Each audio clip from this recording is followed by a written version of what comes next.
Good morning. Oh. You okay? Okay.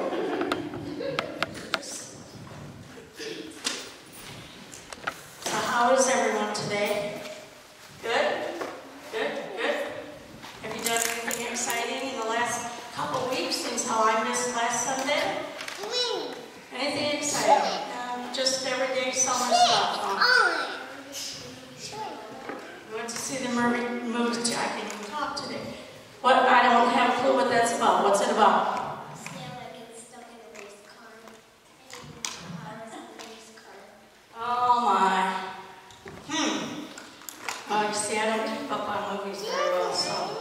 They were very good help with the dreams that guys can socialize. All right. You were the drink people, were you? All right, very good. Just going to train young here. So, well, as you know, I've been gone. Even though I've been home for a few days, I'm still not real prepared. But I found this one. It's titled, I'm Starving. Have you ever said that? I'm starving, Mom. When are we going to eat? Grandma's rolling her eyes over there. 10:15 last night. 10:15. Okay, yeah. I'm starving. You know, I say that once in a while, but I'm not really starving. I might be hungry, but I don't think I'm starving because I really don't know what that means. I've never had to go without food or without a snack or without water. So we're going to see what this is about today. The Bible verse is from Ezra chapter 8, verse 21. I told the people not to eat any food. In that way, we made ourselves low in the sight of God. We prayed that He would give us and our children a safe journey. Have you ever made a New Year's resolution? Now, I know New Year's Eve and New Year's Day was, a few months ago, but anyway. Have you ever made one? Like, I'm going to do this for this year, or I'm not going to do this, or have you ever done a New Year's resolution? No? Well, neither have I, and you want to know why I don't? Because I know I'm probably not going to keep it anyway.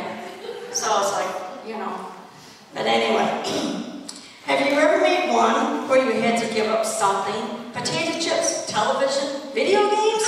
Do you ever get the point on January 5th where you can think only about potato chips? So that'd be like 5 days later. Have you ever made a New Year's resolution that you knew you could keep? Just so you could say that you kept one? I'm going to give up wrestling with my brother on Thursdays between 4 and 6 p.m. unless he starts it. Well, okay, that's pretty specific there. Fasting means giving up something for a period of time. Giving up something that's hard to give up is one of the points of fasting. It's about sacrifice. When most people think of fasting, they can think of fasting from food.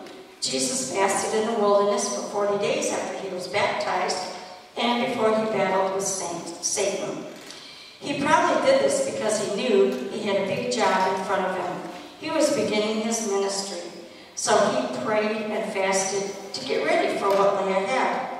However, fasting doesn't always involve giving up food. A lot of times it means giving up something that competes for your time with God.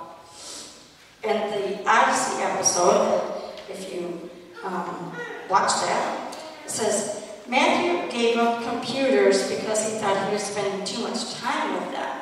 Eugene gave up showing off because he thought he might be too proud of his intellect.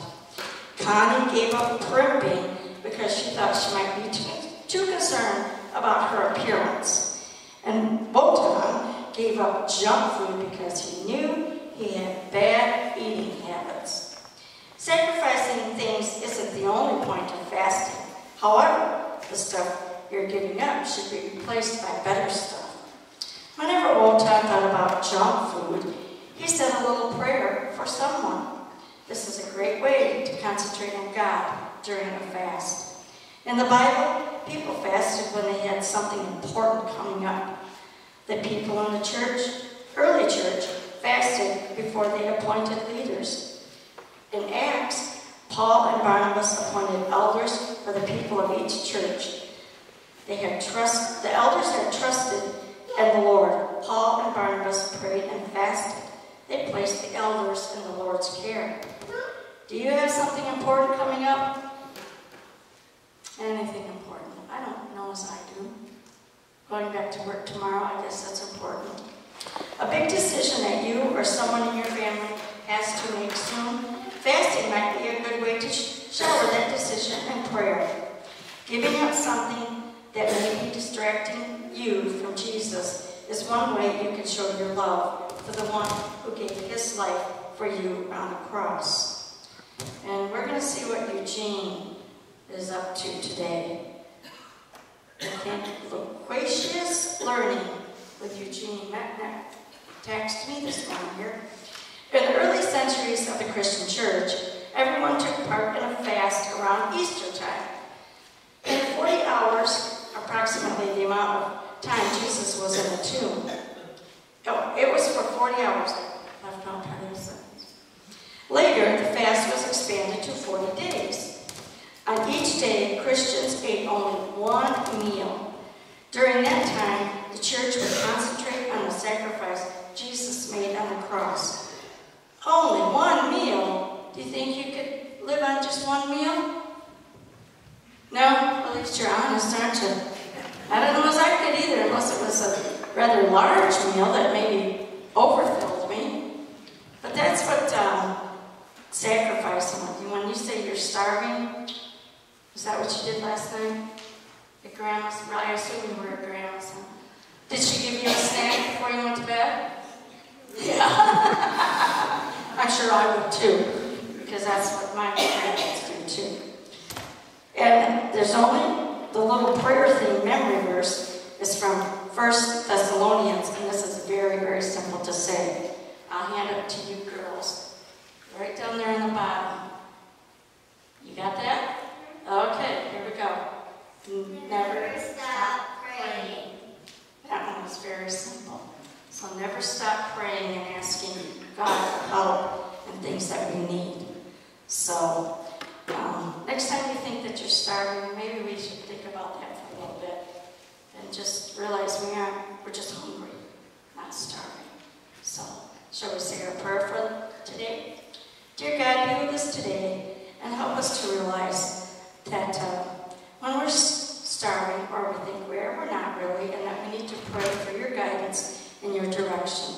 Be with us this week as we go about doing the fun things of summer and maybe the practical things too, like picking up and taking care of things. Watch over us and guide and direct us. Amen. So I hope you have a fun week and hopefully the weather warms up for us. So have a good time, all right? Thank you.